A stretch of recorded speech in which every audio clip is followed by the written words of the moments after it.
त्रिशा उस दिन मस्ती में आकर फिजिकल तो हो जाती है, लेकिन अब जब वो डॉक्टर के पास अपना चेकअप करवाने के लिए आती है, डॉक्टर चेकअप करती है और पता चलता है कि त्रिशा प्रेग्नेंट है। ये सुनकर त्रिशा सदमे में आ जाती है और घर जाकर बहुत रोती है। इसके बाद त्रिशा एक बर्थडे पार्टी में जाती है, लेकिन वहाँ जाकर भी चुपचाप बैठी रहती है और किसी से बात नहीं करती। पार्टी से निकलते ही वो गाड़ी में बैठकर फैसला करती है कि वह इस बच्चे को जन्म देगी। अगले दिन वह सुबह उठकर जॉगिंग के लिए जाती है, लेकिन अचानक उसे याद आता है कि वह प्रेग्नेंट है। ये सोचकर वह जॉगिंग छोड़कर वापस अपने पापा के पास आती है और उसके पापा उसे देखते हुए पूछते हैं, क्या हुआ बेटा, आज इतनी जल्दी जॉगिंग से क्यों लौट आई? त्रिशा कहती है, पापा मुझे आपसे एक जरूरी बात करनी है। उसके पापा जवाब देते हैं, हाँ बेटा बोलो। तब त्रिशा कहती है, पापा मैं प्रेग्नेंट हूँ। ये सुनकर उसके पापा घबरा जाते हैं और कहते हैं, तुम मुझसे मजाक कर रही हो ना? लेकिन त्रिशा कहती है, नहीं पापा ये सच है। तभी गुस्से में आकर वो कहते हैं, तुम प्रेग्नेंट कैसे हो सकती हो? किसके साथ, कब और कहाँ हुआ ये सब? क्या वो अंकित है? त्रिशा जवाब देती है, नहीं पापा। फिर उसके पापा कहते हैं, बेटा एक बार हम डॉक्टर से बात कर लेते हैं। त्रिशा कहती है, मैंने डॉक्टर से पहले ही कंफर्म कर लिया है। इसके बाद उसके पापा कहते हैं, तो बताओ लड़का कौन है? त्रिशा कहती है, मैं आपको बता नहीं सकती। त्रिशा के पापा उसे बोलते हैं, अब क्या करें? तब त्रिशा बोलती है कि मैं इस बच्चे को जन्म देना चाहती हूँ। यह सुनकर त्रिशा के पापा गुस्से में बोलते हैं, इसका मतलब तुम शादी करना चाहती हो? लेकिन त्रिशा बोलती है, नहीं मैं यह शादी नहीं कर सकती।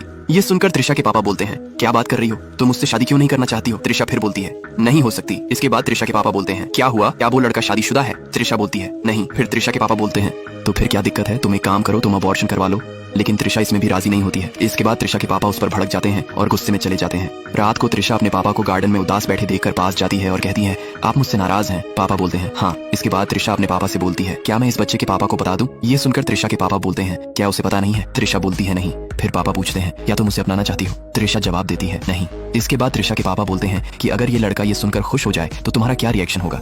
त्रिशा बोलती है, पता नहीं। फिर वो कहती है, क्या मैं उसे बता दूं? उसके पापा बोलते हैं, हाँ बता दो। इसके बाद वो अपनी दोस्त को कॉल करती है और कहती है, जो उस दिन बर्थडे पार्टी में जो शराब वाला आया था उसका नंबर जल्दी से भेज। लेकिन उसकी दोस्त इसे गंभीरता से नहीं लेती और फोन काट देती। अब वापस त्रिशा अपने दोस्त को कॉल करती है और कहती है, मैं प्रेग्नेंट हूँ। ये सुनकर उसकी दोस्त को झटका लगता है और वह अपने दोस्त को कॉल करके उस दारू वाले का नंबर देने के लिए कहती है। लेकिन उसका दोस्त कहता है, ये दारू बारू पीना छोड़ दो, नहीं तो तुम्हारा भी मेरी तरह लीवर खराब हो जाएगा और मैं अभी भी अस्पताल में हूँ। ये सुनते ही त्रिशा गुस्सा हो जाती है और वो अपनी दोस्त से कहती है कि उसे नंबर देने के लिए बोले। इसके बाद वो आदमी कहता है, मैंने सारे दारू बालों के नंबर डिलीट कर दिए हैं। फिर वो दोनों उस जगह जाते हैं जहाँ उन्होंने पार्टी की थी। वहाँ वो एंट्री रजिस्टर देखते हैं जहाँ पर सारे लोगों का नाम लिखा होता है, मगर उस दारू वाले ने अपने सिग्नेचर की जगह लंबी लाइन खींच दी होती है। अब त्रिशा घर चली जाती है और घर जाकर एक एक करके सभी दारू वालों को कॉल करके अपने घर पर दारू मंगवाती है। वो ये सब इसलिए कर रही थी ताकि उसे वह लड़का मिल जाए। त्रिशा के पापा उसे दारू इकट्ठा करते हुए देख लेते हैं और पूछते हैं, क्या तुम डिप्रेशन में हो? त्रिशा जवाब देती है, नहीं पापा, मैं किसी और वजह से ये सब मंगवा रही हूँ। इसके बाद उसे एक और दारू वाले का कॉल आता है। जब घर से बाहर निकलती है तो देखती है कि वो वही लड़का है जिसे वो ढूंढ रही थी। त्रिशा बहुत खुश हो जाती है और दौड़ते हुए जाकर उस लड़के को गले लगाती है। ये दोनों एक दूसरे को गले लगाने के बाद गाड़ी में बैठ जाते हैं। रास्ते में वह लड़का पूछता है, तुम्हें मेरा नंबर कहाँ से मिला? त्रिशा बोलती है, बोल मत। उसके बाद वह लड़का कहता है, क्या हुआ तुझे? मेरी परफॉर्मेंस ने हिला दिया या फिर से कोई पास के होटल में चले? इसके बाद त्रिशा उससे उसका नाम पूछती है। लड़का कहता है, विशाल। फिर दोनों होटल में जाते हैं। वहाँ त्रिशा कहती है, मुझे तुमसे एक बात करनी थी। विशाल कहता है, बोलो। त्रिशा बोलती है, लास्ट टाइम हमने जो किया था वह तुझे याद है ना? विशाल कहता है, हाँ सब कुछ डिटेल में याद है। त्रिशा बोलती है, मैं प्रेग्नेंट हूँ। ये सुनकर विशाल उदास हो जाता है और कहता है, क्या ये कंफर्म है? त्रिशा बोलती है, अगर कंफर्म ना होता तो मैं तेरे पास क्यों आती? फिर त्रिशा कहती है, मैं इस बच्चे को जन्म देना चाहती। इसके बाद विशाल रोते हुए उदास होकर कहता है, मैं अभी सिर्फ 22 साल का हूँ, कोई मुझे पापा पापा बोले ये तो अजीब लगेगा। ऊपर से मैं अभी सेटल भी नहीं हुआ हूँ। अगर शादी करूंगा तो इतनी बड़ी जिम्मेदारी कैसे उठाऊंगा? ये सुनकर त्रिशा कहती है, मैं तुझसे शादी नहीं करने वाली। तेरा और मेरा नहीं जमेगा। तुझे कोई जिम्मेदारी नहीं उठानी पड़ेगी। मैं अकेली ही इस बच्चे को संभाल लूंगी। मैंने इसलिए तुम्हें यह बात बताई क्योंकि ये तुम्हारा भी बच्चा है। त्रिशा से यह सब सुनने के बाद वह कहता है, मेरा दिमाग बंद हो गया है, मैं बाहर जाकर एक सुटा मार कर आता हूँ। यह कहकर वो बाहर चला जाता है। उधर त्रिशा मन ही मन में सोच रही थी कि कैसा डरपोक लड़का है जो कि प्रेगनेंसी की बात सुनते ही घबरा गया। विशाल सुटा मारकर अंदर आता है और कहता है, मैं काम नहीं छोड़ूंगा।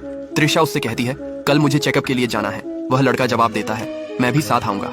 अगले दिन दोनों चेकअप के लिए जाते हैं और जब त्रिशा का चेकअप हो रहा था तो वो लड़का मॉनिटर देखकर डॉक्टर से तरह तरह के सवाल करने लगता है। चेकअप के बाद विशाल डॉक्टर को पैसे देने की कोशिश करता है, लेकिन डॉक्टर पैसे लेने से इनकार कर देती है क्योंकि वो त्रिशा की बुआ है। उसके बाद त्रिशा कहती है, डॉक्टर को सीधे पैसे नहीं दिए जाते बल्कि रिसेप्शन पर दिए जाते हैं। इसके बाद त्रिशा उसे बाहर छोड़कर अपने घर चली जाती है। घर पहुंचते ही त्रिशा के पापा उससे कहते हैं, मुझे उस लड़के से मिलना है, लेकिन त्रिशा मना कर देती है। उसके पापा फिर जिद करते हैं, मुझे उससे मिलना ही है। त्रिशा कहती है, अगर आप उससे मिलेंगे तो आपकी उससे लड़ाई हो जाएगी। इसके बावजूद भी त्रिशा के पापा जिद पर अड़े रहते हैं, जिसके बाद त्रिशा कहती है, ठीक है। अब त्रिशा विशाल को रेस्टोरेंट के बाहर बुलाती है और कहती है, मेरे साथ चलो, डैड तुमसे मिलना चाहते हैं। यह सुनते ही विशाल कहता है, हाँ मिलेंगे, मगर उन्हें मुझसे क्या काम। जिसके बाद त्रिशा कहती है वहाँ जाकर पता चल जाएगा। अब दोनों गाड़ी में बैठकर घर चले जाते हैं। घर पहुँचते ही त्रिशा विशाल से कहती है डैड से मिलो।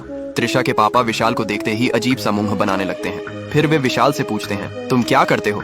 विशाल जवाब देता है मैं दारू बेचता हूँ। यह सुनकर त्रिशा के पापा हैरान हो जाते हैं। यह सुनते ही त्रिशा के पापा त्रिशा से कहते हैं समझ गया, इसीलिए तुमने बेडरूम में इतनी शराब जमा की है। फिर वह कहते हैं क्या तुम्हारे मम्मी पापा जानते हैं कि तुम यह सब करते हो। विशाल जवाब देता है मेरे मम्मी पापा नहीं है। यह सुनते ही त्रिशा के पापा की आंखों में आंसू आ जाते हैं। त्रिशा पूछती है कोई तुम्हारा ख्याल नहीं रखता।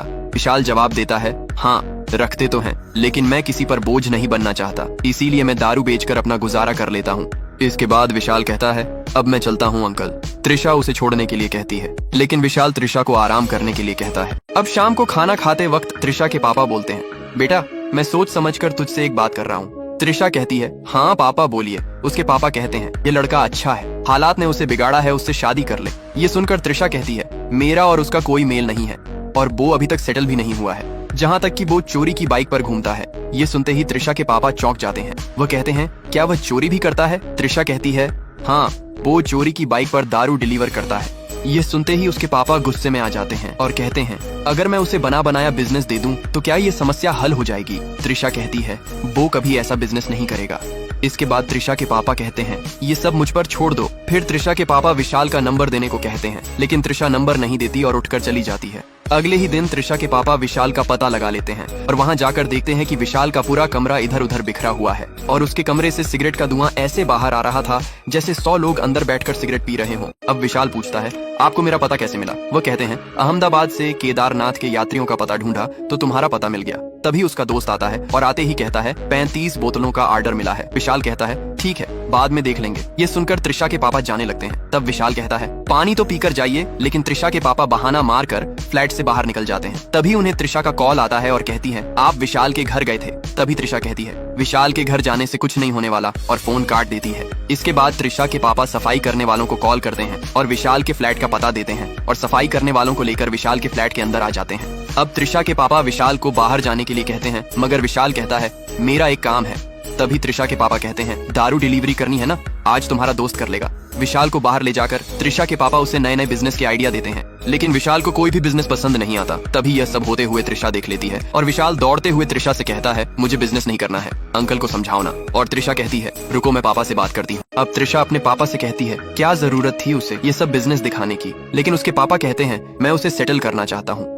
ये सुनते ही विशाल बोलता है अंकल मैं सेटल हूँ। इसके बाद त्रिशा कहती है कि आप यह सब क्यों कर रहे हो। तभी उसके पापा जवाब देते हैं तुम दोनों को एक साथ देखने के लिए। ये सुनते ही विशाल बोलता है इसका मतलब आप चाहते हो कि हम दोनों लिविंग में रहे। ये सुनते ही त्रिशा हंसने लग जाती है। इसके बाद त्रिशा के पापा बोलते हैं अगर तुम कल को बच्चा पैदा करोगे और वो बच्चा बड़ा होकर कल को स्कूल जाएगा तो उससे कोई पूछे कि तुम्हारा पापा क्या करता है तो वह क्या कहेगा कि मेरा पापा दारू बेचता है। ये सुनने के बाद विशाल कहता है मैं अपने बच्चे के लिए कुछ भी करने के लिए तैयार हूँ, लेकिन मैं अपना धंधा नहीं छोड़ूंगा। विशाल की ऐसी बातों से वो मान जाते हैं और त्रिशा के पापा त्रिशा को विशाल के साथ भेज देते हैं।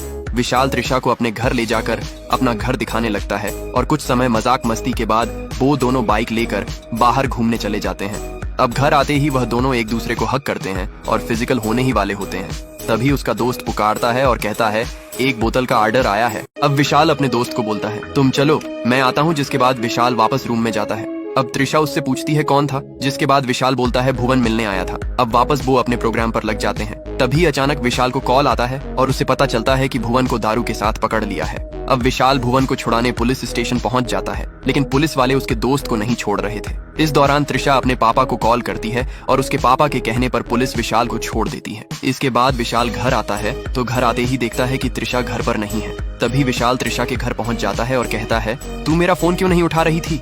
तभी त्रिशा बोलती है मैं कुछ सामान लेने आई थी। विशाल कहता है आज मैं कुछ अलग ही महसूस कर रहा हूँ, चल दोनों शादी कर लेते हैं, मैं ये सारे 2 नंबर के काम छोड़ दूंगा। इसी दौरान त्रिशा के पापा आ जाते हैं और वे उन्हें कहता है मैं त्रिशा से शादी करना चाहता हूँ। यह सुनकर उसके पापा की खुशी का ठिकाना नहीं रहा, जिसके बाद विशाल त्रिशा को गोद में उठाकर ले जाता है और ये कहानी यहीं पर एंड हो जाती है।